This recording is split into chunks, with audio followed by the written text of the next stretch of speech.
इस वीडियो के द्वारा हम परिवार नियोजन के संदर्भ में अनमेट नीड किसे कहते हैं व प्रसव पश्चात विभिन्न परिस्थितियों में गर्भधारण की संभावना कब कब हो सकती है जानेंगे। सबसे पहले जानना जरूरी है कि परिवार नियोजन के संदर्भ में अनमेट नीड क्या है। 15 से 49 वर्ष की वह महिलाएं जो गर्भधारण करने में सक्षम हैं, यौन रूप से सक्रिय हैं और बच्चों में 2 या 2 से अधिक वर्षों का अंतर रखना चाहती हैं या आगे बिल्कुल बच्चे नहीं चाहती हैं लेकिन किसी भी परिवार नियोजन की विधि का उपयोग नहीं कर रही हैं। ऐसी महिलाएं परिवार नियोजन के संदर्भ में अनमेट नीड में आती हैं। अनमेट नीड किसे कहते हैं जानने के बाद हम देखते हैं कि उत्तर प्रदेश के संदर्भ में परिवार नियोजन की अनमेट नीड कितनी है। 2019 में प्रदेश की अनुमानित जनसंख्या 23 करोड़ 41 लाख है, जिनमें से योग्य दंपत्ति यानी 15 से 49 वर्ष के विवाहित जोड़े कुल जनसंख्या का 17% अर्थात 3 करोड़ 98 लाख हैं। 18.1% योग्य दंपत्ति यानी 72 लाख दंपत्ति परिवार नियोजन की अनमेट नीड में हैं। उनको परिवार नियोजन की आवश्यकता है पर किन्हीं कारणवश ये आवश्यकता पूरी नहीं हो पा रही है। कुल अनमेट नीड को भी हम 2 भागों में विभाजित कर सकते हैं, सीमित और अंतराल की अनमेट नीड। सीमित की अनमेट नीड 11.3 है। इसका मतलब है कि 72 लाख योग्य दंपत्तियों में से 45 लाख दंपत्ति ऐसे हैं जिनको लगता है कि उनका परिवार पूरा हो गया है या उन्हें और बच्चे नहीं चाहिए। इसी तरह से अंतराल के लिए अनमेट नीड 6.8% है, यानी 72 लाख में से 27 लाख दंपत्ति 2 बच्चों के बीच अंतर रखना चाहते हैं। इसलिए आशा बहनों के माध्यम से हम उनके क्षेत्र के प्रत्येक योग्य दंपत्ति की प्रजनन आवश्यकता को जानें व आवश्यकता की पूर्ति के लिए परामर्श दें। योग्य दंपत्तियों के जीवन चरण के अनुसार भी परिवार नियोजन की आवश्यकताओं में बदलाव देखा जा सकता है। प्रत्येक चरण में हम देख सकते हैं कि परिवार नियोजन की मांग कितनी है और पूर्ति कितनी हो पा रही है। उत्तर प्रदेश में NFHS 4 के अनुसार ऐसी महिलाएं जिनके कोई बच्चा नहीं है, 100 में से 17 महिलाओं को अंतराल की मांग होती है, जबकि पूर्ति केवल 6 महिलाओं की ही हो पाती है। उसी तरह इन्हीं 100 महिलाओं में से सीमित मांग 2 महिलाओं की है, लेकिन पूर्ति 1 ही की हो पाती है। जिन महिलाओं के 1 बच्चा है, उन 100 महिलाओं में से 42 महिलाओं को अंतराल की मांग होती है, लेकिन पूर्ति 22 महिलाओं की ही हो पाती है। इन्हीं महिलाओं में से 12 महिलाओं की सीमित मांग है, परंतु पूर्ति 9 की ही हो पाती है। जिन महिलाओं के 2 बच्चे हैं, उनमें भी अंतराल की मांग 15 महिलाओं की है, पर पूर्ति केवल 7 महिलाओं की हो पाती है।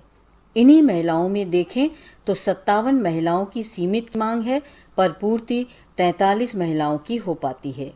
इसी तरह से 3 या उससे अधिक बच्चे वाली महिलाओं में 100 में से अंतराल की मांग 6 महिलाओं की होती है, जबकि पूर्ति 3 महिलाओं की हो पाती है।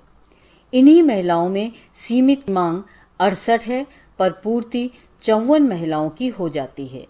अगर इन पूरे आंकड़ों को देखें तो पता चलता है कि जिन महिलाओं के कोई बच्चा नहीं है या पहला बच्चा है, उनमें अंतराल की ज्यादा मांग है, परंतु पूर्ति कम हो पा रही है। वहीं 2 या उससे अधिक बच्चे वाली महिलाओं में देखें तो अंतराल की अपेक्षा सीमित मांग ज्यादा है, साथ ही पूर्ति भी हो पा रही है। एक स्वास्थ्य कार्यकर्ता के रूप में हम सब की ये जिम्मेदारी बनती है कि लाभार्थियों की चाहे अंतराल की मांग हो या सीमित मांग हो, दोनों को ही पूरा किया जाए। आंकड़ों के हिसाब से लाभार्थियों की सीमित मांग तो फिर भी पूरी हो रही है, जबकि अंतराल की मांग की पूर्ति नहीं हो पा रही है।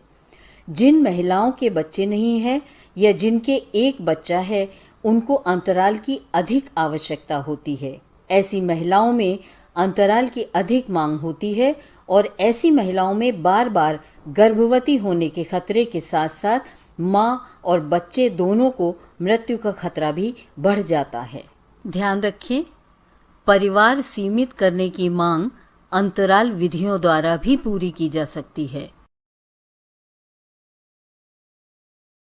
अभी तक हमने देखा कि परिवार नियोजन की अनमेट नीड पूरी नहीं हो पाती है, जिसके कारण अनचाहे गर्भ की संभावना बढ़ जाती है। उत्तर प्रदेश में गटमाकर इंस्टीट्यूट की एक रिपोर्ट के अनुसार 51% ही नियोजित गर्भ होते हैं, जिसमें से 42% नियोजित जन्म होते हैं और 9% अपने आप गर्भपात हो जाते हैं। इसी के विपरीत देखें तो 49% अनियोजित गर्भावस्था होती है, जिसमें 12% अनियोजित जन्म होते हैं, 6% अपने आप गर्भपात हो जाता है और शेष 31% महिलाएं गर्भपात करवाती हैं। इन 31 महिलाओं में देखें तो मात्र 5 महिलाएं सीधे अस्पताल एमटीपी करवाने जाती हैं। वहीं 26 महिलाएं बिना डॉक्टर की सलाह के मेडिकल स्टोर से गर्भपात की दवा लेकर खाती हैं। इन्हीं 26 महिलाओं में से 15 महिलाएं दवाई खाने के बाद अधूरे गर्भपात और अत्यधिक गंभीर हालत के साथ अस्पताल जाती हैं। इसीलिए महिलाओं की परिवार नियोजन की अनमेट नीड को पूरा करना अत्यंत आवश्यक है, ताकि वह अनचाहे गर्भ से बच सकें। आखिरी स्लाइड में आपने जाना कि अगर महिलाओं की अनमेट नीड पूरी नहीं होती है तो अनचाहे गर्भ की संभावना बढ़ जाती है। इसी तरह आप देखें कि प्रसव के 1 साल तक 74% महिलाओं में परिवार नियोजन साधनों की अनमेट नीड होती है, जबकि हम सिर्फ 6% ही पूरी कर पा रहे हैं। यह समय बहुत महत्वपूर्ण है, क्योंकि प्रसव के बाद गर्भधारण की संभावना अलग अलग परिस्थितियों में वापस आ जाती है, जिसको समझना सेवा प्रदाता के लिए अत्यंत आवश्यक है।